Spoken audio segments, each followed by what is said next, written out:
Saat ini, pesawat keluarga Renza yang sangat berharga telah melakukan semua persiapan sebelum lepas landas.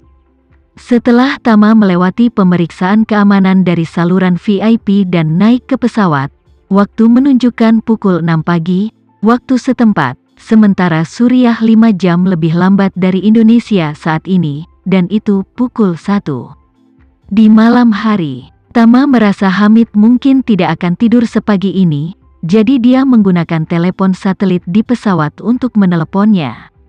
Hamid menerima telepon dari nomor yang tidak dikenal, dan setelah tersambung dengan beberapa peringatan berkata, "Halo," Tama kemudian segera berkata, "Hai, apa kabar, ini aku." Hamid berkata dengan penuh semangat, "Oh, saudara Renza. Kenapa kamu memanggilku jam segini?" Tama berkata, "Saya di pesawat sekarang. Pesawat akan segera lepas landas ke Bandara Beirut di Lebanon. Setelah saya tiba di Bandara Beirut, saya akan segera beralih ke pesawat lain ke Suriah. Lalu seperti terakhir kali di pangkalan Anda, parasut turun. Jika puasa, saya harus bisa tiba di Suriah sebelum subuh waktu setempat." "Maksud kamu apa? Anda akan datang ke Suriah?" Hamid mendengarnya. Seluruh orang sangat bersemangat sehingga dia tidak bisa memasangnya dan berkata dengan acuh tak acuh, "Saudara Renza, apakah kamu tidak menggodaku kan?" "Tentu saja tidak," Tama berkata dengan serius. "Saya datang ke sana untuk membawa Zain kembali ke Indonesia, dan omong-omong, saya juga akan melihat bagaimana keadaan di pihak Anda." "Bagus, indah sekali," Hamid berkata dengan penuh semangat. "Saya telah memimpikannya Anda datang untuk membantu saya. Tetapi saya tidak pernah berani berharap, tetapi saya tidak pernah berpikir saya akan mendapatkan keinginan saya." "Kamu beruntung memiliki pesawat seperti itu," Hamid berseru. "Concorde yang kamu miliki, aku sangat mengaguminya." Tama samar-samar berkata, "Bukan milikku, pinjam." Hamid berkata seenaknya, "Ini juga keterampilan untuk melihat pesawat yang begitu bullis." Tama tersenyum tanpa komitmen dan berkata, "Anda mengatur jam alarm untuk bangun dalam 5 jam, cepat dan istirahat. Sampai jumpa 5 jam lagi." "Baik," Hamid berkata dengan gembira, "sampai jumpa dalam 5 jam.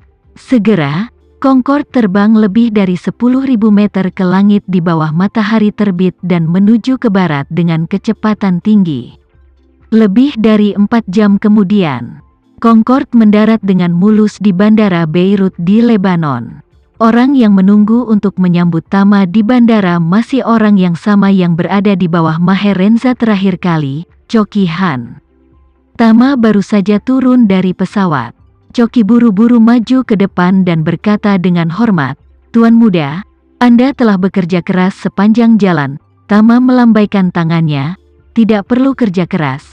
Apakah pesawatnya sudah siap?" "Kapan berangkatnya?" Coki menunjuk ke pesawat angkut baling-baling kembar di sebelah Concorde dan berbicara, "Tuan muda, pesawat siap lepas landas kapan saja."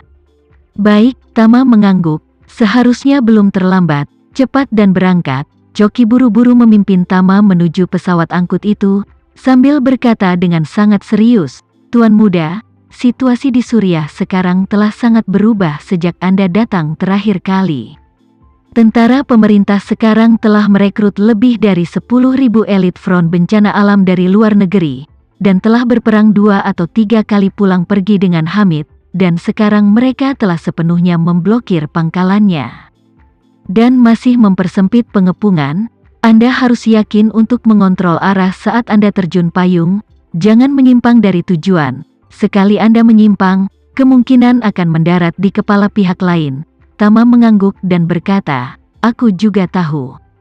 "Apakah pihak lain memiliki senjata darat ke udara jarak jauh?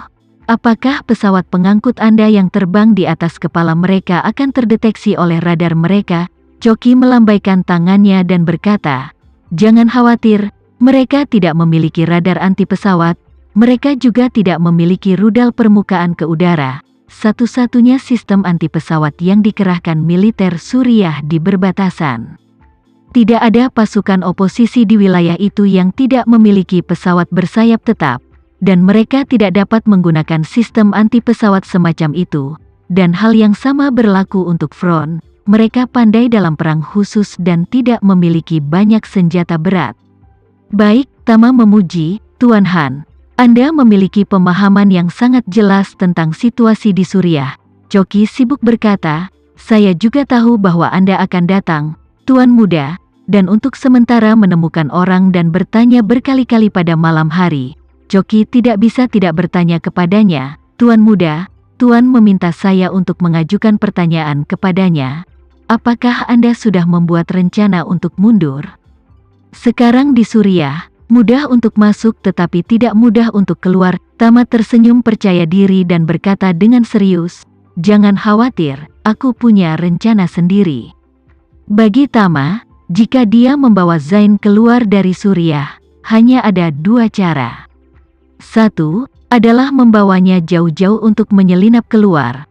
Tetapi ini terlalu sulit dan berisiko, puluhan kilometer jalan gunung, bawa Zain keluar, dan tidak dapat ditemukan oleh pihak lain yang dikelilingi oleh tentara, dan lelah dan sulit.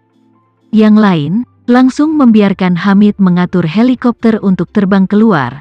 Tetapi faktor risiko ini bahkan lebih besar, karena helikopter terbang rendah dan lambat, rudal Stinger yang diluncurkan dari bahu, meskipun mengenai pesawat sayap tetap mengalami kesulitan, tetapi untuk menabrak helikopter itu adalah mudah untuk dilakukan.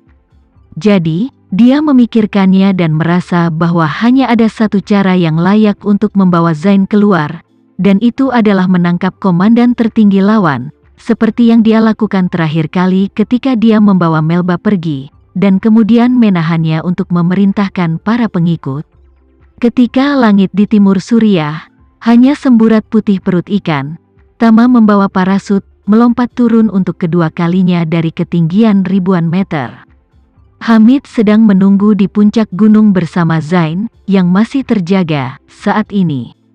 Zain 2 hari ini dari gerakan perang mengalami gangguan saraf. Setiap hari dia makan dan tidur nyenyak, tidak mudah tertidur untuk waktu yang lama. Hamid sendiri yang menyeretnya keluar dari lubang. Dia diseret oleh Hamid dengan bingung. Dia mengira Hamid akan menembaknya, dan bertanya beberapa kali. Hamid tidak mengatakan sepatah kata pun. Itu membuat hatinya naik turun, membuatnya khawatir sampai ekstrim.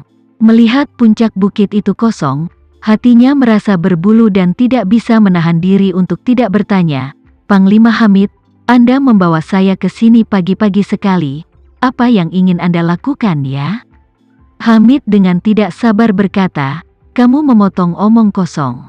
Tutup mulutmu, adapun apa yang akan saya lakukan, Anda akan tahu nanti. Zain melihat ekspresi Hamid yang tidak sabar, jadi dia harus mengecilkan lehernya dan berhenti bicara. Pada saat ini, Hamid memegang teropong, di langit yang agak cerah ia terus mencari sesuatu. Dan mulutnya, juga membaca kata-kata bergumam, sudah hampir waktunya kan? Di mana dia? Saya tidak melihatnya. Semakin Zain terlihat semakin bingung, berpikir selama setengah hari. Sebuah pikiran tiba-tiba muncul di kepalanya, jadi dia bertanya dengan gugup, Komandan Hamid, Festival Qingming akan datang, apakah Tama akan membawaku kembali? Aku tidak bisa pergi sekarang? Kalau tidak, mungkin saja sebelum helikopter terbang beberapa kilometer, saya akan dibawa pergi oleh tembakan rudal dari orang-orang dari front Kataklismik.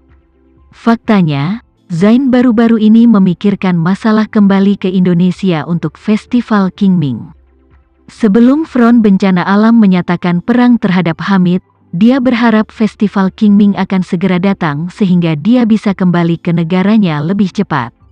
Meskipun hanya beberapa hari dan kemudian kembali, itu jauh lebih baik daripada tinggal di tempat yang buruk ini. Tetapi karena Front Bencana dan Hamid bertempur 2 kali bolak-balik dan mengalami siksaan mental yang berat, Zain tidak berani pergi. Dia juga telah belajar tentang situasi saat ini dalam 2 hari terakhir.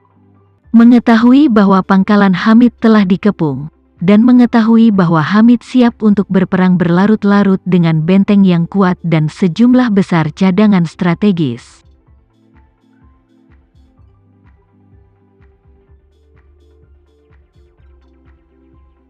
Sekian dulu ya video kali ini, kita lanjutkan lagi videonya di lain waktu. Oh iya, bagaimana menurut kalian? Semoga bisa sedikit menghibur kalian semua. Untuk teman-teman yang baru nonton, jangan lupa subscribe ya, hehehe. Dan kalau teman-teman ada yang ingin gabung langganan, bisa langsung gabung saja untuk dapat fitur yang menarik dan sedikit membantu Mimin. Terima kasih banyak sudah menonton, sampai jumpa lagi, bye.